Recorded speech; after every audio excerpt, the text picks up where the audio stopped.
Today I'm going to be showing you one of the different blog backends that has made tens of thousands of dollars over the time that I've had it. I'm also going to be sharing with you some tips on how to help monetize your very own brand and business. And guys, remember, this is all an extension to the content we've been creating for years. I've talked about creating multiple streams of income, multiple streams of passive income. So this is once again just another stream. When you own your own business, you own your own website, you sell your own digital product. Some people call this like PDF farming, for example. I'm going to show you guys, like I said, live examples of a backend, right? So you're going to see sales income of, a brand that I had built that I eventually had sold, but I still wanted to show it to you anyway. So let me kind of show you what I'm talking about. So here is a video that I made 4 days ago. I will leave the link in the description for those who haven't seen it, who are interested in starting their own website, their own business, their own brand. You can call it a passion project, if you will. But the whole goal of this is to help you create a passive income over time by creating an asset that you have ownership over. All right. Now, this was the video that I created. I kind of showed for 52 minutes straight how to go from scratch to literally building a product and listing it on your website, connecting the right pages to it, the checkout, the payment processor, the whole thing, right? So there it is. Now let's go ahead and jump into here. So this was the website we kind of showed how to do it live on. All that's nice. So I want to show you, like I said, an example of a real life website where we did this all on, right? Now remember, very quickly, you can sell any product you want. It doesn't have to be like a PDF or an ebook. You can do many different things. So as for products that you can sell physical products, digital products, memberships, services. And if you don't want to sell your own product necessarily, you can also be an affiliate, which is another side source of income. Now, I personally, like I said, recommend to diversify, have multiple streams, but let me kind of show you what I mean here. So this is a website. Now, it says zero sales, of course, but this was a website that I had owned, and I don't own it anymore, but I still have the old data on it. So I'll kind of show it to you. This is many, many years old. Of course, 7 days ago, it didn't produce any income. But if we go over here to all time, you can see how much income it generated, $53,150.71. Total of 1,015 orders. And at the time, there was no abandoned cart software. So, it says zero abandoned carts, but there was no process for that. You can see here it lasted from 2020 to 2021 and then was sold after. 711 sales occurred during 2020, and then during 2021, 294. Now, right after 2021, I believe, is when I sold. That's why there's only 8 transactions here for $672. So let's go from here, 2020 to 2021. So this is an example, like I said, of a website that is pretty old, on my end, but let's go to January 1st, 2020, and then let's change this to 2021. And towards the end, I'll go ahead and explain how this is all put together, but just want to kind of show you how to basically build something like this if you want to. So like I said, these are transactions. You can kind of see how the charts went. I'll show you guys some of the orders. I'm getting the emails of the customers, but you can see here the orders ranged from $35.99, $59.99, $69.99, $119, and $7. So I'll like I said, I will explain the logic of how this all worked, but you can see here how the prices kind of ranged. Okay, I'm scrolling through. Every single one of these are a transaction.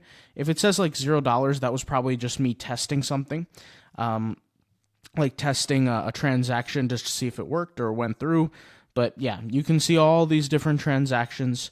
Okay, and with what I like to do is, some people are curious, I don't charge tax on any of my products. You guys notice that when you guys buy my courses or my products, I don't charge tax on those. And this is the same thing here. Obviously, these products are all digital, and what they are, they're different PDF guides, okay?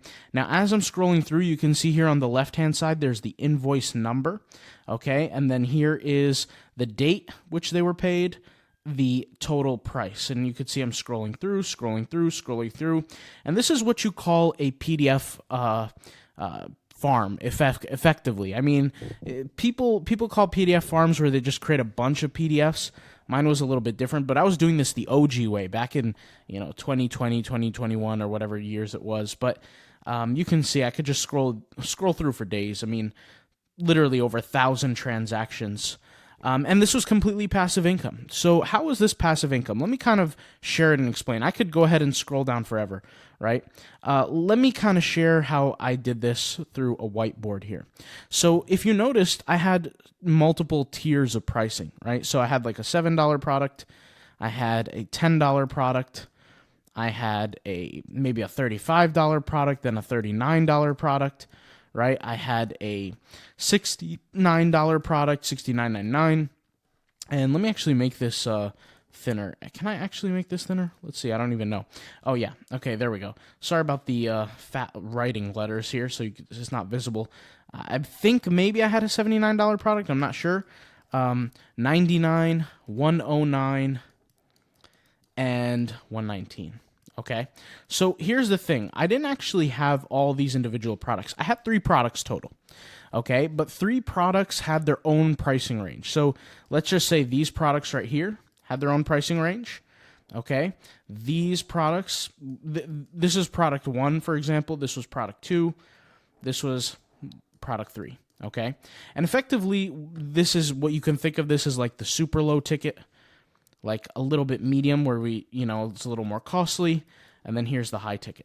And what these were is these were all PDFs, but there were tiers or levels to them.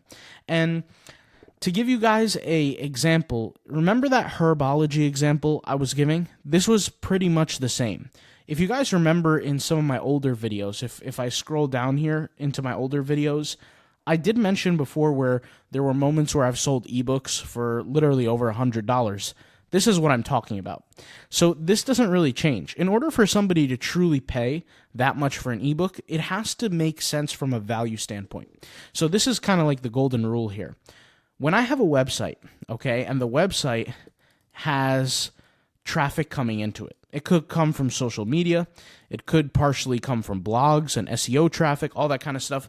When the traffic comes to a website like this, the traffic needs a solution for their problem. That's why they're even at the website in the first place. And so you offer the solution with your products. That is just that simple, okay? Now, in the world of herbology, okay, the problem was different for different folks. So some people just wanted to learn the basics.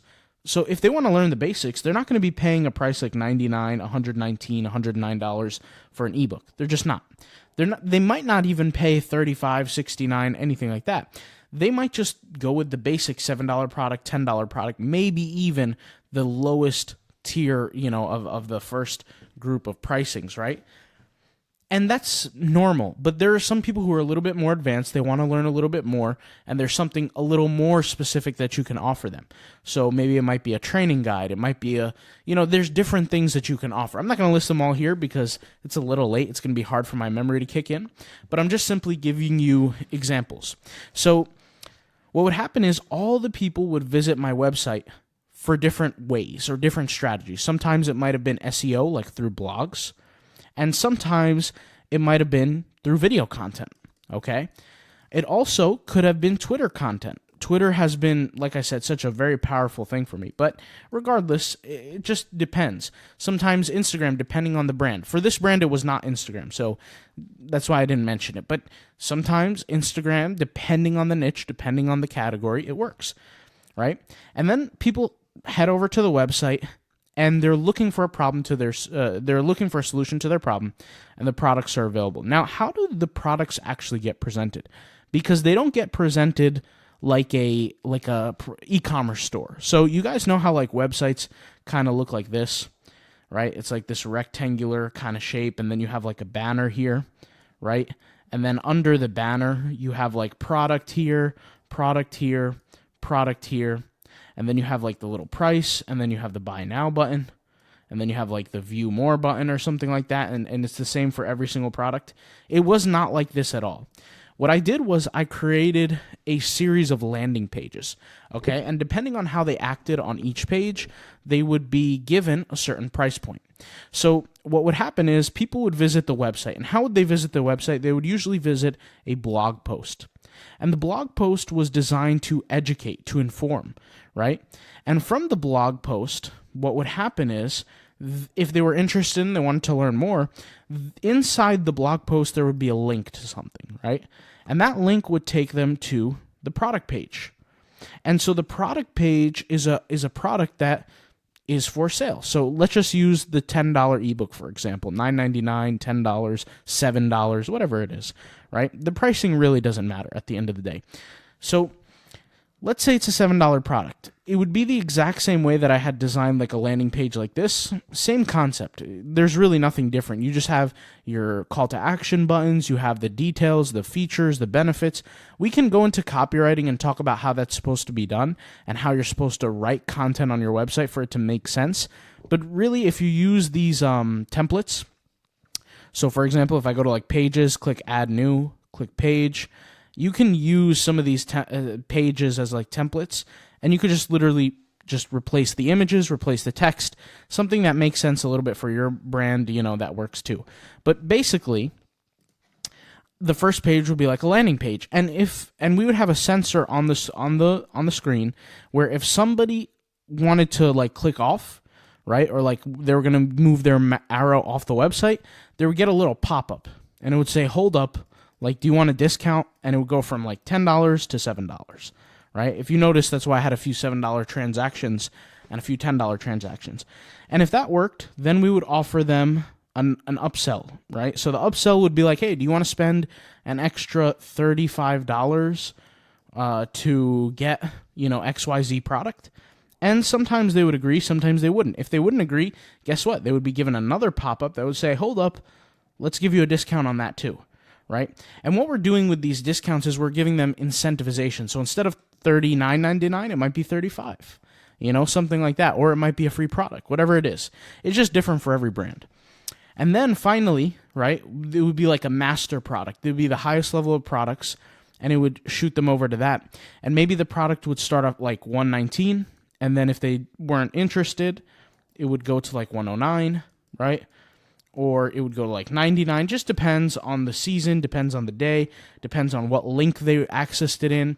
And what we do is we would do these things called split tests. So if you're familiar, I've said previously that Rocket Web Builder is the only thing that I've ever used for real-time success. When I tested different softwares, like I used to use WordPress, it was very, very difficult many years back. A lot of crashes.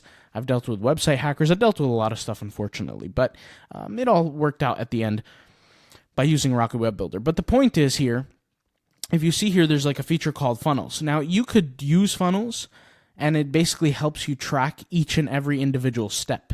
What this is really is a series of pages that the user is going through, and they're being exposed to products where they can't click off the website. Like, there's no home button, there's no menu links, right?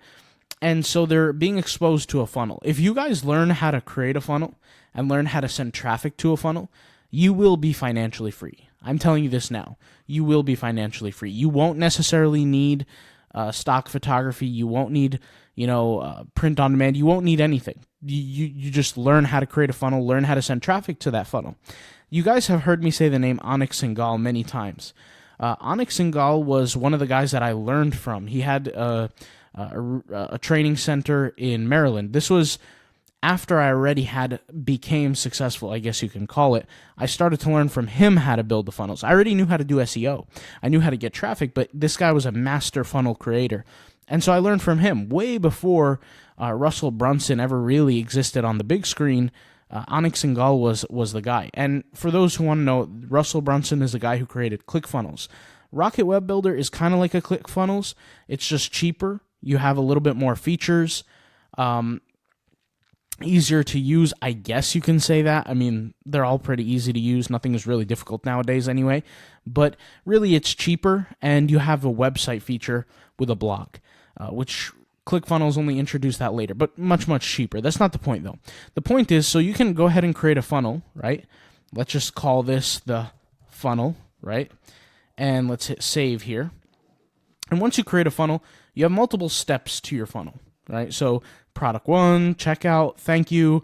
You can create a pop-up, for example. Remember when I said, a pop-up would show up? It would be like a checkout pop-up, and then we would be like, have some copy on there, things like that. And the way we would trigger these pop-ups is, it would show up based on certain settings. So for example, it says here, pop-up show options, pop-up show after a time on page, pop-up show on page scroll, pop-up show on page exit. That would be the pop-up for like the discount, for example. So things like that, right? And all this setup is like a really in-depth funnel. That's really kind of what it is. Now, you don't have to set up these landing pages in the funnel section here if you're deciding that you want to do it. You could set them up in the websites as well. You just literally have to create the pages. You're not going to be able to track every single step, but at the same way, it's still a funnel because you're forcing people to go from page to page to page to page without ever having a header. And the way to make the header disappear, you just click hide. That's it. Just that simple, right? So any page that you have on a funnel, you could also have on your website. But essentially, that's essentially how it would work. And I would do this for brand over and over and over again, but I would find certain niches that are talked about a lot less, okay? And if you want to do that, if you want to be successful with this, I'm going to give you a few tips right here, right now. The first thing is you're going to have to find a niche that is what I call a low, well, I don't call it that. It is what it is. A low competition niche, okay? So there are millions of niches out there, and they truly do exist where you can find something that is truly low competition. It just takes a little work to find it, but once you find it, you stick to it. Then you got to figure out what kind of products you're going to create. And these products have to be things that truly, truly help or solve a problem, something that somebody would truly need. Because you might run into an issue where you pick a certain niche, it might be low competition, but the products are just not needed as much. I see this all the time with like musicians or rappers. They'll go ahead and create like merchandise, for example, that their fans just don't like the way it looks. It doesn't look like a clothing brand type clothing, right, or design. It looks just like merch, like fan merch, which honestly, most people are not into paying for that. They're really not. So it has to be a product that people are willing to exchange their money for. And a good way to think of this is just like this. Customers are willing to give you money, right, in order to receive the value of your product. The value of your product in your customer's eyes has to exceed the value of the money. So in other words, the money has to be less valuable than the actual product that you're going to give to them. And there are psychological ways to break this down, but at the end of the day, it's all about perspective, and that person is viewing their problem as something that they need to fix. So for example, imagine you're a multi-millionaire and you have a disease that could be cured with just $50,000. Let's say you never paid $50,000 for anything in your life, not even your car, okay? You're going to look at that $50,000 and be like, man, that's a ton of money, but it's worth it because I want to be cured from this disease, right? So I'm just putting things into perspective. Although, diseases have nothing to do with this, I'm putting things into perspective, the concept of value and product. And then finally, right, you have to drive traffic. Now, driving traffic comes in different ways. Part of the reason why we pick a low competition niche is so that this step is much easier. Because if you pick something that's high competition, you're going to struggle for pretty much forever trying to bring in traffic. You're competing against giants, and these giants have millions and billions of dollars to use in advertising, in staff, in different kinds of resources that make their companies grow. But if you create something that's low competition, right, and you write content on it, and you create video content as well, right, so blogs, and then whatever kind of video you want. You could put it on Twitter, you can put it on YouTube, you can put it on Instagram, Facebook. I mean, whatever you want to go to, you can do it. Whatever you feel comfortable with. That is going to be a perfect trio of steps to get you to where you want to be, which is effectively passive income. And the reason why I call this passive income is because I can spend, let's just say, 2 to 3 months setting up a system like this. Maybe even less, depending on how much energy I put into it, because if I'm busy, doing other websites or whatever. But if I just spend, let's just say, an hour every single day for 3 months, okay, and that's a really long time. Usually for me, it lasts about a week or two, or maybe even 3 weeks. to get all the articles written, to get all the content created, to get all the products created. Sometimes it might take a little more because the products might be longer than others, but let's just say a month and a quarter, month and a half, okay? Once I do all that work and the traffic is slowly coming in, then it's just a matter of time until I get sales, right? Now, for me personally, something I got good at was called conversion optimization, okay? And I actually got good at this in my very first business, the clothing business, because I had to figure out, okay, I'm getting traffic. Traffic isn't the hard part now. I'm getting traffic, but I'm just not figuring out how to convert them. And that whole thing is a science on its own. But the truth comes down to, remember when I talked about the product value exchange? That's really where it all lies. And for those who don't know, conversion rates are very simple. If you have 100 visitors come to your website and one person purchases, what's your conversion rate? The answer is 1%, because only 1% of the people who came to your website purchased. So it's just a math equation, right? And conversion optimization is thinking, okay, how do I turn that 1% into 5%? How do I turn the 5% into 6%, etc.? Now, industry standard on the internet is like 2.5%, sometimes even less.